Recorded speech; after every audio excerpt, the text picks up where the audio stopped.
The FBI exists to investigate crimes, but in the case of Lieutenant General Michael Flynn, it appears that they might have existed to manufacture one. As the motion filed by the Department of Justice yesterday explained, the FBI set out to interview General Michael Flynn when they had no predicate for any investigation of any crime. Over the past week, we learned from a handwritten note the true intent behind the FBI's investigation of Lieutenant General Michael Flynn. The very day that then FBI Director Jim Comey sent agents to the White House to interview Flynn, the FBI discussed what their intent was beforehand. This is what they said. What is our goal? Truth, admission, or to get him to lie so we can prosecute him or get him fired? These notes, in addition to other evidence, raise serious questions about the handling of the FBI's handling of Michael Flynn's case. Did the FBI confront Flynn with the intent to get him to lie so that we can prosecute him and fire him? Did the FBI manufacture a crime against Lieutenant General Michael Flynn? Federal investigators appeared to paint a target on the back of General Michael Flynn. Kimberly Strassel of the Wall Street Journal laid out point by point the very concerning aspects of this case, and I'm going to reiterate them as outlined in her column over the weekend. In December 2016, Flynn spoke as the incoming national security advisor to the Russian ambassador. This call, as is customary, was recorded by the United States government. They record calls with foreigners. But in a highly irregular move, the intelligence community under the Obama administration unmasked the identity of Michael Flynn, a United States citizen who is entitled to Fourth Amendment rights and to due process. But Lieutenant General Michael Flynn received none of that. The intelligence community was hunting for evidence against General Flynn, evidence they did not find. We learned from newly released transcripts that in stark contrast to what former DNI James Clapper had been saying publicly, and contrary to what he was saying publicly, here's what he was saying privately with regard to Russian collusion. I never saw any direct empirical evidence that the Trump campaign or someone in it was plotting or conspiring with the Russians to meddle with the election.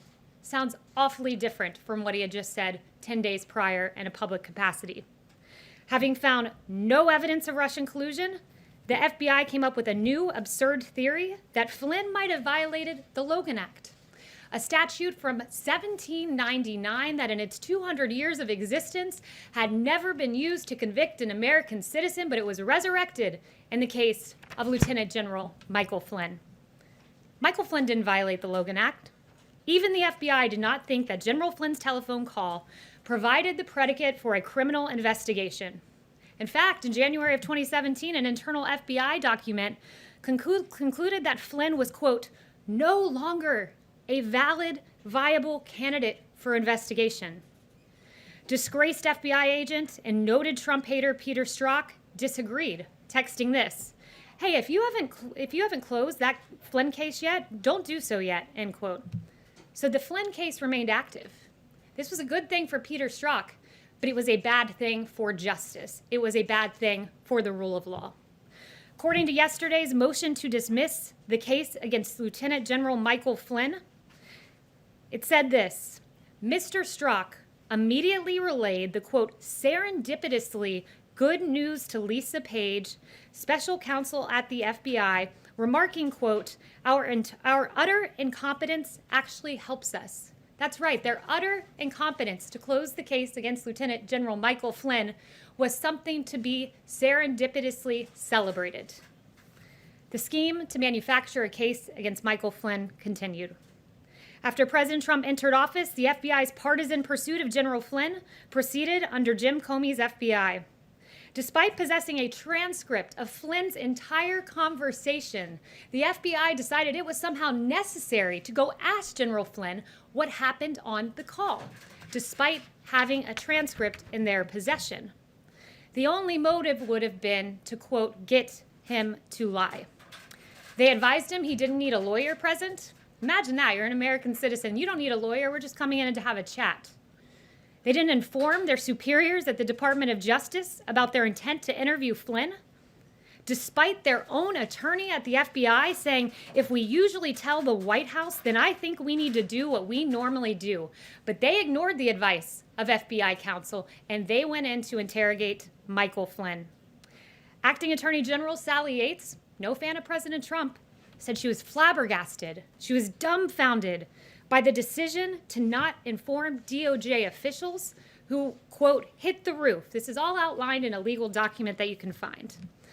Additionally, when the FBI arrived at the White House, they did not even warn lawyerless Flynn about the consequences for providing an inaccurate response.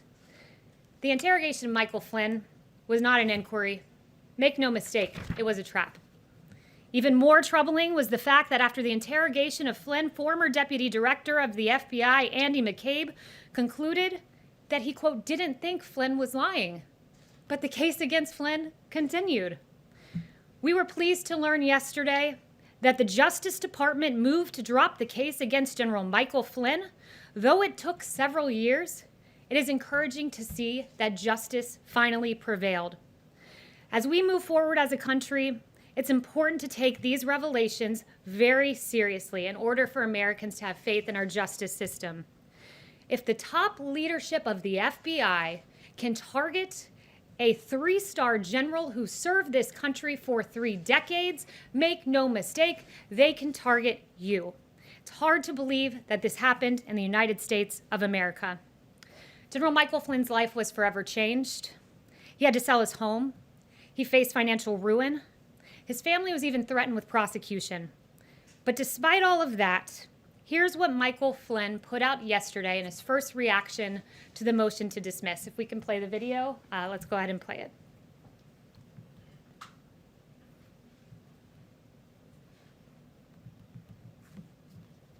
Don't think we have the video queued, but I encourage you all to go on General Flynn's Twitter feed, and what you'll see is a really beautiful video of his grandson talking about how much he loves this country and how everyone deserves justice for all, and how commendable that is for General Flynn at a time when he was so gravely wronged to say this: I still believe in this country, I still believe in America, I still believe in the principles that make this country the greatest on earth. And in the words of renowned political philosopher Baron de Montesquieu, there is no greater tyranny than that which is perpetrated under the shield of law and in the name of justice. I hope the media will take these questions very seriously, will report the facts. There was heavy interest in the first iteration of Flynn News from many years ago that got 4 times the coverage that the exoneration of Michael Flynn got today. That was a report by Media Research Center. So these facts are important, and thank you very much for those who have taken interest in reporting. And with that, I'll take questions.